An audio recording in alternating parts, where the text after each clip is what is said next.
আসসালামু আলাইকুম, আমি ডক্টর ফাহাদ বলছি। কেমন আছো তোমরা সবাই? আমি আগের দিন অর্থাৎ 18 এপ্রিল শুক্রবার ঘোষণা দিয়েছিলাম যে আমার ACS medical batch first timer, second timer plus আমার অনলাইন যে জিকে ইংলিশ পেইড ব্যাচ, সেটাতে আমি প্রতি শনি সোম বুধ মেমোরাইজিং পার্টের উপর ক্লাস নেব। সো আজকে 1, এভাবে ইনশাআল্লাহ চলতেই থাকবে। তো এবং এই শনি সোম বুধ আমরা যা পড়বো তার উপর শুক্রবার বা ফ্রাইডে কিন্তু কী হবে, এক্সাম হবে। তো আমার বিশ্বাস তোমরা প্রতিদিন যদি এভাবে পড়তে থাকো অনেক বেশি এগিয়ে থাকবা। আমি হয়তো বা আজকে যা পড়াবো পারতাম একটা লেকচার শিট করে তোমাদের দিয়ে দিতে এবং বলতে এটা তো মুখস্থ বিদ্যা, তুমি নিজে নিজে পড়ো। বাট আমি কথা বলছি কেন? কারণ আমি কথা বললে কিছুটা হলেও তুমি উপকৃত হবা বলেই আমার বিশ্বাস। কথাটা বলে চলো আমরা স্টার্ট করি। প্রথমে তোমরা দেখতে পাচ্ছ একটু ঝাপসা লেখা। সো এটা আমার সাইন অ্যান্ড বই থেকে আমি ছবি তুলে নিয়েছি। তো আমরা প্রথমে কিছু সিনোনিম অ্যান্টোনিম শিখবো বা কিছু ওয়ার্ড ভোকাবুলারি শিখবো। চলো শুরু করি। দেখো তোমরা এখানে দেওয়া আছে সিনোনিম অফ আকিউমেন। এখন অনেকগুলো আছে। সো এই আকিউমেন অর্থ কি? তো আকিউমেন শব্দটাকে তুমি এভাবে পড়ো, আকিউমেন মানে আইকিউ ওয়ালা মেন, অর্থাৎ যে মানুষের আইকিউ আছে, তার মানে তার তীক্ষ্ণ বিচার বুদ্ধি আছে, অর্থাৎ সে অনেক বেশি ইন্টেলিজেন্ট, তার উইজডম আছে, সে খুব ব্রিলিয়ান্ট, পাশাপাশি তার ইনসাইট অনেক ভালো, সে শার্প, সে শেয়ালের মতো অনেক চালাক, ক্যানাইন মানে শেয়াল, তার সাইট হচ্ছে ক্লিয়ার। তো এভাবে যদি তুমি আকিউমেন্টটাকে আইকিউ ওয়ালা মেন পড়ো তাহলে খুব সহজে কিন্তু তোমার এটা মনে থাকবে। এবার আসো দেখো অ্যালট্রুইস্টিক। 12 অধ্যায় জুওলজির কেউ যদি পড়েছো, মৌমাছির ঠিক আগে লেখা আছে অ্যালট্রুইজম মানে পরোপকারিতা। সো অ্যালট্রুইজম মানে পরোপকারিতা। তুমি যদি এরকম পরোপকার হও, দয়ালু হও, তাহলে তোমাকে বলবে অ্যালট্রুইস্টিক, যে ছেলেটা তো খুব অ্যালট্রুইস্টিক বা মেয়েটা খুব অ্যালট্রুইস্টিক। তাহলে অ্যালট্রুইস্টিক মানে পরের জন্য কল্যাণময়। সো বেনিভোলেন্ট অর্থাৎ পরের জন্য সে খুব বেশি বেনিফিটেড।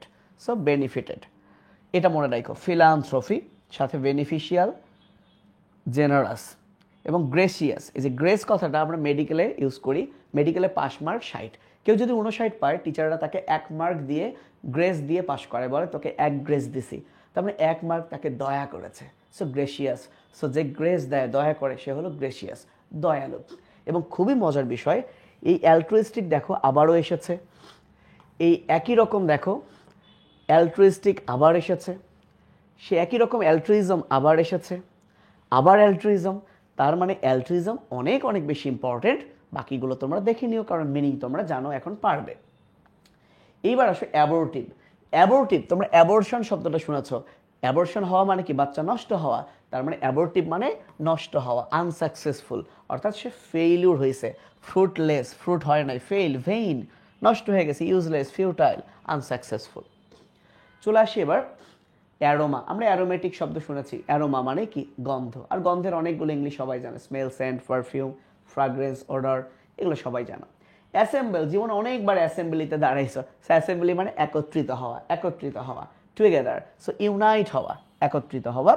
এবং অ্যাসেম্বলের এই দুইটা অন্তত জানবা, এইটা এবং এইটা। এটা হচ্ছে অ্যামাস। মাস মানে কি? অনেক, ম্যাস, ম্যাস পিপল একসাথে হয়েছে, একসাথে অনেক। এই দুইটা খুব ভালো করে মনে রাখবে। এছাড়া অ্যাগ্রিগেট আমরা জানি, অ্যাকুমুলেশন এটাও আমরা জানি। এবং দেখো এই যে অ্যামাস, এটাও তো এ দিয়ে, সেই অ্যামাস কিন্তু আসে, অ্যামাস। তাহলে এই যে যেটা তোমাদেরকে মনে রাখতে বললাম সেটা। পাশাপাশি দেখো আবার কিন্তু আসছে অ্যামাস, কিন্তু এবার কিন্তু বলেছে অ্যান্টোনিম। তুমি যদি কোনো পানির মধ্যে কোনো কিছু রাখো, ধরো একটা পাউডার বা কিছু রাখলে, সেটা ছড়িয়ে গেল, এটাকে আমরা বলি ডিসপারশন। ডিসপার্স মানে ছড়িয়ে ছিটিয়ে পড়া। সো অ্যামাস মানে যদি একত্রিত হওয়া হয়, তাহলে ডিসপার্স, ছড়ানো, এটাই হচ্ছে তার অ্যান্টোনিম। এবং আর আমরা একটা পড়বো, সেটা হলো অ্যামিনাবল। নামের মধ্যে মিনা আছে, মিনা মিতুর গল্প দেখছো? সো মিনা খুব সেন্সিটিভ, যে কোনো ইস্যু খুব ইজিলি গায়ে মাখায়, অথবা বলতে পারো যে যে কোনো কিছুতে সে খুব বেশি কি হয়, অ্যাগ্রি করে। সো এটাকে আমরা বলবো অ্যাগ্রিয়েবল, মানে সম্মত হয়, সম্মত হয়। সো এই অ্যাগ্রিয়েবল কথাটা মনে রাখবা, অ্যাগ্রিয়েবল, অ্যাগ্রিয়েবল। ওকে, তাহলে এই ছিল আমাদের আজকের সিনোনিম অ্যান্টোনিম, এটুকু তোমরা পড়বা। এবার আসো বিয়ার। সো গ্রুপ ভার্ব মানে আমরা সবাই জানি যে একটা ভার্ব বিয়ার, আমরা সবাই জানি বিয়ার যদি ভার্ব হয় এর অর্থ বহন করা, আবার বিয়ার যদি নাউন হয় এর অর্থ ভাল্লুক, রাইট? সো এই বিয়ার নামক ভার্বের পরে বিভিন্ন প্রেপোজিশন বসবে আর তার মিনিংটা চেঞ্জ হয়ে যাবে। সেটাকেই আমরা বলি prepositional verb or phrasal verb or group verb. So আজকে বিয়ার দিয়ে আমরা বিয়ার আপতে কি হয়, উইথতে কি হয় মনে রাখবো। তো বিয়ার মানে যদিও বহন করা, আমরা আজকে এখন বিয়ারকে আমরা একটু ভাল্লুক ভাববো। মনে করো তুমি একটা গুহায় ঢুকলা, গুহায় আটকা পড়ছে, বসে আছো, হঠাৎ দেখলে একটা বিয়ার, একটা ভাল্লুক আপ তোমার উপরে চলে আসছে। তোমার মাথার উপরে না, তোমার উপরে যে পাহাড়ের গুহারি আছে সেখানে আসছে। তুমি তো পুরো ভয় পাইছো, বাট তারপরেও তুমি তোমার মনের জোর বজায় রাখছো, মনের জোর বজায় রাখছো যে না, হ্যাঁ কিচ্ছু হবে না, কিচ্ছু হবে না, বিয়ারটা আমাকে দেখতে পায় নাই। বাট এই ভাল্লুকটা যদি উইথ তোমার সাথে চলে আসে, দেখা গেল উপর থেকে নেমে এসে তুমি বসে আছো, তোমার সাথে আসছে, এইবার তো তুমি আরো গেছো ভয় পেয়ে। তারপরে তুমি এবার খুব সহ্য করছো, সহ্য করছো। সো মনে রাখো, ভাল্লুকটা যদি উপরে থাকে, মনের জোর বজায় রাখছো যে দেখবে না, বাট যখন তোমার সাথে আসে, এইবার তো তুমি আসলে তোমার ভেতরে তো অবস্থা খারাপ, তারপরে তুমি সহ্য করে আছো। তাহলে এই বিয়ারকে যদি তোমার পাড়া মহল্লার মানুষ আউট করে দিতে চায়, তুমি এটাকে অবশ্যই সমর্থন করবা। তাহলে এই ভাল্লুকটাকে যদি আউট করে দিতে চায়, তুমি এটাকে সমর্থন করবা। এবং বিয়ার ভাল্লুকটা যখন ডাউন হয়ে যাবে, তার মানে নিচে পড়ে গেছে গুহা থেকে বা পাহাড় থেকে, তার মানে কি তুমি ঠেলে ফেলে জয় করেছো। আর এই ভাল্লুক যদি অ্যাওয়ে মানে দূরে চলে যায়, তার মানে তুমি আসলে কি জয় করে নিয়েছো বা বিজয়ী হয়েছো। তার মানে এই দুইটার অর্থই কিন্তু মোটামুটি একই রকম। এখন তাহলে প্র্যাকটিস করি। Your report bears dash is history. So এখানে হবে বিয়ার্স আউট, অর্থাৎ তোমার রিপোর্টটা বিয়ার্স আউট সমর্থন করছে তার যে ইতিহাস, তার বর্ণনাকে। হি বোর্ড ড্যাশ ইজ এনিমি, সে কি করলো, তার এনিমিকে হারিয়ে দিল। সো হি বোর্ড ডাউন, হারিয়ে দিল। I can not bear such insult, আমি এরকম ইনসাল্ট সহ্য করতে পারছি না। So bear with, with. Clear? আশা করি বুঝতে পারছো। এবার আসো ইডিয়মস ফ্রেজেস, আজকে যে চারটা পড়বো এবিসি। সো আমরা আমাদের ঠিক ছোট্ট বাচ্চা কিছু না শিখলে অন্তত এবিসি শিখি। আমাদের প্রাইমারি জ্ঞানটাই হচ্ছে কিন্তু এবিসি, এটা আমরা পারবো। A bolt from the blue, বিনা মেঘে বজ্রপাত, অর্থাৎ ব্লু মানে আকাশ বোঝাচ্ছে, সেখান থেকে বজ্র নেমে আসলো। সো বজ্র নেমে আসা মানে কি একটা আকস্মিক ঘটনা, তাই না? Something quite unexpected or an unexpected calamity. Achilles heel, তোমরা নিশ্চয়ই জানো আমাদের গোড়ালির উপরের এই হিলটার নাম অ্যাকিলিস। এই অ্যাকিলিস বলে একটা যোদ্ধা ছিলেন, সেই যোদ্ধার শরীরে যেখানেই আঘাত করা হয় তার কিচ্ছু হয় না, কিন্তু তার একমাত্র দুর্বল জায়গা হচ্ছে তার এই টেন্ডনটা, অ্যাকিলিস টেন্ডন। বুঝতে পারছো? এবং পরবর্তীতে যখন জানতে পারলো তার ওইটাই সবচেয়ে উইকেস্ট পয়েন্ট, এবং ওইটাতে আঘাত করে ধনুক দিয়ে তাকে কিন্তু, তাহলে দেখো যাকে কোনোভাবেই মারা যাচ্ছিল না, তার সামান্য একটা দুর্বল পয়েন্ট, সেই দুর্বল পয়েন্টের জন্য তার জীবনটা কিন্তু চলে গেল। সেই কারণে অ্যাকিলিস হিল এর অর্থ হচ্ছে আসলে দুর্বল জায়গা, উইকেস্ট পয়েন্ট, উইকেস্ট পয়েন্ট। এবং একটা কথা বলছে the fault which is a small, তার মানে তার এই ফলটা খুবই কম, তার পুরো শরীর শক্তিশালী, ওই জায়গাটা তার দুর্বল, বাট এইটার কারণে ক্যান কজ আ পার্সনস ফল, এইটার কারণেই তার কিন্তু কি হলো, ধ্বংস হয়ে গেল সে।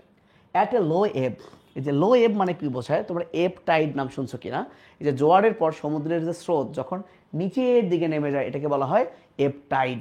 সো এব মানে হচ্ছে এই যে নিচে নেমে যাওয়া। তো লো এব মানে বুঝতেই পারছো, লো মানে নিচে যাওয়া, তাহলে লো এব মানে কি, সাগরের পানি নিচে নামা যাওয়া, এ কারণে ওখান থেকে নাম আসে ডিক্রিজিং বা নিম্নমুখী। সর্বশেষ appropriate preposition abide. So abide with, with মানেই সাথে, তাহলে তুমি যখন কারো সাথে থাকবা সেটা অ্যাবাইড উইথ। আর অ্যাবাইড বাই এটা আমরা অনেক শুনছি, অ্যাবাইড বাই মানিয়ে চলা, আইন মেনে চলা। আর ইন অ্যাট মানে ছোট জায়গা, ইন মানে বড় জায়গা। সো কারো সাথে থাকা উইথ, বাট কোনো স্থানে বসবাস করা, সেটা হলো অ্যাবাইড ইন বা অ্যাবাইড অ্যাট। যেমন দেখো abide dash me O Lord, তাহলে বলো তো এখানে কি হবে এইটুকুর মধ্যে, abide with me O Lord, অর্থাৎ ও লর্ড আমার সাথে থাকেন। He abides dash me, he abides with me, সে আমার সাথে থাকে। Every sensible citizen abides the law, law আইন মানিতে চলছে, by. We have to abide the law, law তাহলে by. You should abide the rules, rules মানে চলতে হবে, by. We agreed to abide the decision of the জাজ, জাজের decision মানতে হবে, সো বাই। তো আজকে এ পর্যন্ত, আশা করি 10 মিনিট হয়নি। সো এইটুকু মনে রাখো, সোমবার আবার একটা ভিডিও আপলোড হবে। ভালো থেকো, আল্লাহ হাফেজ, আসসালামু আলাইকুম।